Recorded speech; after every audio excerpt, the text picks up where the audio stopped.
Hello Ganofins, this is your Ganofins here and welcome back to JavaScript tutorials. In this tutorial of JavaScript, I'm going to tell you about the break and continue statement. तो break और continue statement है क्या? अगर आपने मेरा switch statement वाला tutorial देखा हो तो उसमें मैंने break statement यूज किए थे ताकि उन केस को ब्रेक करने के लिए, ताकि जो नीचे वाले, अगर मान लीजिए कोई एक पर्टिकुलर केस ट्रू हुआ तो उसके नीचे वाले थे वो भी सारे एग्जीक्यूट हो जाते हैं अगर मैं ब्रेक नहीं लिखता। तो जो केस ट्रू होता है उसके नीचे अगर मैं ब्रेक नहीं लिखता तो उसके नीचे वाले जितने भी केस थे वो सभी ट्रू हो जाते हैं।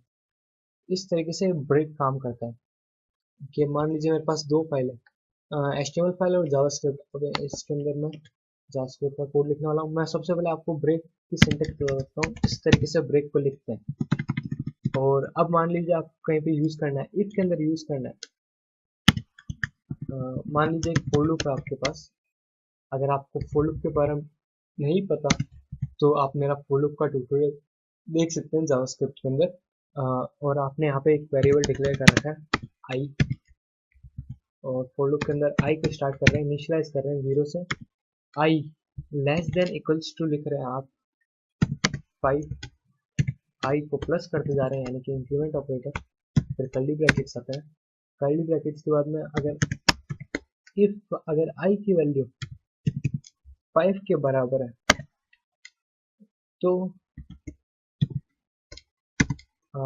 मैं ब्रेक कर दूंगा उसको। मतलब कि जैसे ही मान लीजिए यहाँ पे 2 कर देता हूँ, 3 कर देता हूँ। जैसे ही आई की वैल्यू 3 होगी तो वो ब्रेक हो जाएगा। ब्रेक हो गया मतलब वो इस पूरे फॉर लूप से बाहर निकल जाएगा। और फॉर लूप से बाहर निकलते ही आप देख लेना अभी रिजल्ट क्या होना है इसका। जब मैं रन करूंगा क्या आउटपुट आएगा। राइट कर दूंगा मैं यहाँ पे आई, सेव कर दिया और प्लस BR भी लगा देता हूँ। अपन HTML टैग यूज कर सकते हैं इसके अंदर। आपको वो भी नहीं पता हो तो आप मेरे ट्यूटोरियल, स्टार्टिंग वाले ट्यूटोरियल देख सकते हैं जिसके अंदर मैंने बताया कि किस तरह HTML कोड भी यूज कर सकते हैं जावास्क्रिप्ट के अंदर। तो यहाँ पे अब मैंने तैयार है कोड, इसको रन करके देख लेते हैं।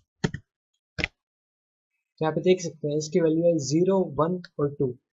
क्योंकि यहाँ पे आपने देखा जैसे ही आई की वैल्यू 3 हुई, आई की वैल्यू 3 होती है पूरा ब्रेक हो गया। ये ब्रेक हुआ तो इस फॉर लूप से, पूरे फॉर लूप से बाहर निकल गया यानी कि फॉर लूप टर्मिनेट हो गया। टर्मिनेट हो गया तो जितना स्टार्टिंग में प्रिंट हुआ था उतना ही प्रिंट हुआ, 0, 1 और 2। तो इस तरीके से ब्रेक स्टेटमेंट काम करता है। फिर बात आती है कंटिन्यू स्टेटमेंट की। तो कंटिन्यू स्टेटमेंट की सिंटेक्स भी ऐसी है, कंटिन्यू फिर सेमीकोलन, इस तरीके से कंटिन्यू को लिखते हैं। लेकिन इसमें एक डिफरेंस है। अब मान लीजिए यहाँ पे ब्रेक की जगह आप कंटिन्यू लिख देते हो और सेव करके रन करते हो तो देख लेते हैं क्या चेंजेस आते हैं। यहाँ पे आप देख सकते हैं 0, 1, 2, 3 नहीं आया, यहाँ पे 4 और 5 आया। क्यों? इसका रीजन है कंटिन्यू स्टेटमेंट, यानी कि जो कंटिन्यू होता है। अब मान लीजिए जब 3 के इक्वल हो गए तो ये इसको इस पार्ट को स्किप कर देता है कि इस वैल्यू को, इस पॉइंट को वो स्किप कर देता है और इस चीज को वो प्रिंट नहीं करता। कंटिन्यू का मतलब है कि ये फिर से इंक्रीमेंट कर देगा आई के अंदर, इस नीचे वाले पार्ट को एग्जीक्यूट नहीं करेगा। इस तरीके से कंटिन्यू स्टेटमेंट काम करता है। तो जैसे यहाँ पे कंटिन्यू लिखा है, यहाँ पे आई की वैल्यू एक और बढ़ जाएगी और 4 हो जाएगा तो वो 4 वापस से यहाँ पे 4 प्रिंट हो जाएगा। लेकिन ये 3 प्रिंट नहीं करता कंटिन्यू। अगर आपने यहाँ पे कंटिन्यू लिखा तो ये 3 को स्किप कर दिया इसने। तो इस तरीके से वर्क करता है ब्रेक और कंटिन्यू स्टेटमेंट। तो इस तरीके से आप यूज कर सकते हैं कहीं भी आपको अगर यूज करना है ब्रेक या कंटिन्यू स्टेटमेंट तो यूज कर सकते हैं। Well, I hope you guys understood about the break and continue statements in JavaScript. If you have any question or query regarding to these statements, then you can ask me in the comment section below. Thanks for watching the video and don't forget to subscribe to my channel for getting updates on my channel.